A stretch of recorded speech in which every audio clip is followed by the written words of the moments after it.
Allez, une expérience très intéressante à la ferme expérimentale de Jalony en Saône-et-Loire, dans le sud Saône-et-Loire. Pour nous en parler, la directrice Margot Perrin. Margot, bonjour. Bonjour. Ferme expérimentale, très connue depuis 1968, Margot. Oui, tout à fait. Donc une ferme expérimentale qui existe depuis 68 et qui a changé un petit peu quand même de structuration, puisqu'on est sur désormais un modèle associatif depuis 2 ans. Ferminov. Qui s'appelle Ferminov. Et consacré à la charolaise. On les voit derrière les charolaises. La race blanche, la viande, c'est ça votre domaine, si j'ose dire. Tout à fait, tout à fait. Donc nous, on est là pour tester et développer des pratiques d'élevage qui soient efficientes et durables pour les éleveurs.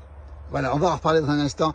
Aujourd'hui, on a la visite du vice-président à l'agriculture de la région Auvergne-Rhône-Alpes et des espaces valléens, Fabrice Pannecook. Bonjour. Bonjour. Bonjour, on verra dans un instant pourquoi vous êtes là. Et Bernard Lacour, le président de la Chambre d'agriculture de la Saône-et-Loire, c'est ça, hein? Bonjour, et coprésident de Ferminov. Et coprésident, cette ferme expérimentale, vous en êtes très fier à la Chambre d'agriculture. Oui, nous en sommes fiers, oui. Et c'est vrai qu'on a souhaité la transformer, c'est-à-dire c'est une ferme qui était portée par la seule Chambre d'agriculture, et on a souhaité la transformer en association. Aujourd'hui, on a la chance d'avoir entre 45 et 50 partenaires, dont beaucoup d'établissements de formation agricole, de la maison familiale jusqu'aux écoles d'ingénieurs, à Gossup, Isara, et puis tous ces partenaires qui s'intéressent et qui croient, c'est important, en l'élevage allaitant et en cette dynamique aujourd'hui qui à la fois produit mais en même temps aménage nos territoires. Et surtout, ce qu'on veut, c'est donner de vraies perspectives à nos jeunes parce que l'espace a besoin de nos agriculteurs. Eh bien, bienvenue la charolaise. Alors, on a aujourd'hui Fabrice Pannecook, vice-président de la région Auvergne-Rhône-Alpes.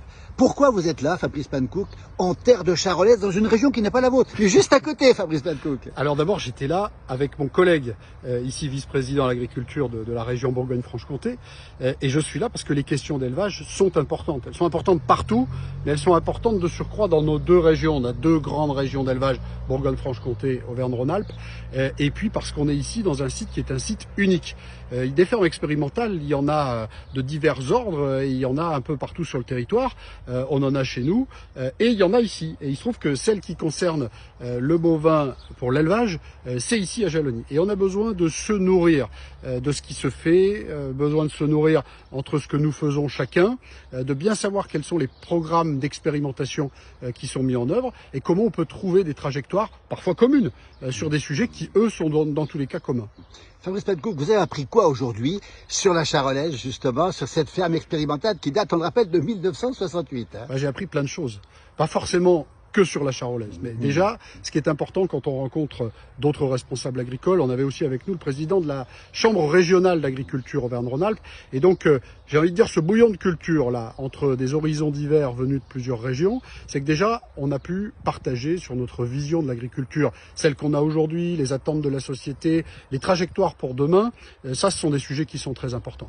Et puis après, ce temps de travail, je dirais en salle, où on a passé en revue les programmes de travaux qui sont en cours, ceux qui sont aussi en projet ici à Jalony, et là évidemment on voit des connexions. Alors d'abord il y a des sujets sur lesquels Auvergne-Rhône-Alpes, par la Chambre d'agriculture, par nos programmes, se retrouvent déjà, et puis de pouvoir avoir une bonne interconnaissance, c'est ça qui est essentiel. On n'était pas spécifiquement sur le sujet de la charolaise, mais plutôt d'une manière générale sur ce qui fait les questions de l'élevage, ce qui fera aussi les sujets d'élevage demain. On a parlé de protéines, on a parlé de carbone, on a parlé d'eau, voilà, parmi d'autres sujets, mais ceux-là, on sait qu'ils sont très importants pour nous dans la production et dans l'élevage, pour nos collectivités, pour l'aménagement du territoire, mais pour la société aussi. Et ça, c'est très important que le grand public ait connaissance de ce qui se fait, de cette trajectoire très positive dans laquelle l'agriculture est engagée, de savoir aussi que les pratiques qui sont celles de l'élevage,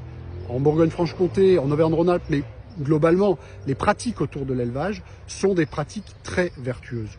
Ce sont des pratiques qui permettent de répondre aux questions fondamentales qu'on se pose aujourd'hui, de la captation carbone, de l'équilibre carbone de la production, de l'importance de l'élevage pour l'avenir de nos territoires. Ça, ce sont des sujets qui sont absolument majeurs. C'est des sujets qui sont travaillés ici à Jalony. C'est des sujets sur lesquels nous, on avait besoin d'en entendre.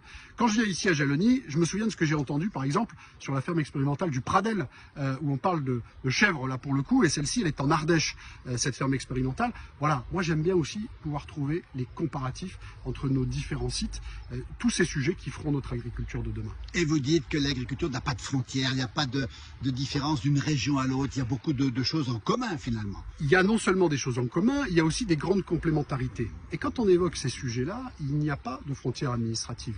Je sais que nos amis ici, agriculteurs et élus de Bourgogne-Franche-Comté, seront présents par exemple au sommet de l'élevage. Et le sommet de l'élevage, il se trouve qu'il est en Auvergne, il est à Cournon d'Auvergne. Eh bien, je sais qu'on va se retrouver là aussi, parce qu'on a tous ces sujets qui sont en commun et qu'on va pouvoir poursuivre un certain nombre de discussions qui sont aujourd'hui initiées. Ça dépasse évidemment le cadre de nos frontières administratives. Quand on se retrouve au Salon de l'Agriculture, on est exactement dans la même démarche, pas de frontières administratives, des sujets qui sont évidemment différents parce que nos régions sont grandes désormais et que c'est pas une agriculture mais des agricultures au service desquelles nous sommes engagés et ces agricultures, cette diversité dans l'agriculture, eh bien on a un certain nombre de sujets qui nous rapprochent, que l'on soit ici à Jalony ou en Savoie ou en Auvergne-Rhône-Alpes. Merci beaucoup Fabrice Pannekouk, le bonheur de voir ces vaches charolaises ici, regardez ici en train de pâturer dans l'herbe grasse, hein. On a vu tout à l'heure le charolais, de l'herbe au palais, c'est une formule qui nous plaît bien, j'imagine que vous aussi. J'adore. Merci Bernard Lacour, bon vent justement à la charolaise et puis à la ferme expérimentale. Merci Fabrice Pannekouk, merci beaucoup. Et Margot Perrin, on la retrouvera prochainement pour parler beaucoup plus longuement de cette étonnante ferme expérimentale Ferminov, c'est comme ça qu'on dit maintenant. Ferminov. Et on va en parler en long, en large, et vous verrez qu'il se passe des choses très étonnantes. Merci beaucoup Margot, tout ça pour le bonheur, regardez encore une fois, de ces belles charolaises qui profitent de cette herbe bien verte en Bourgogne du Sud. Merci.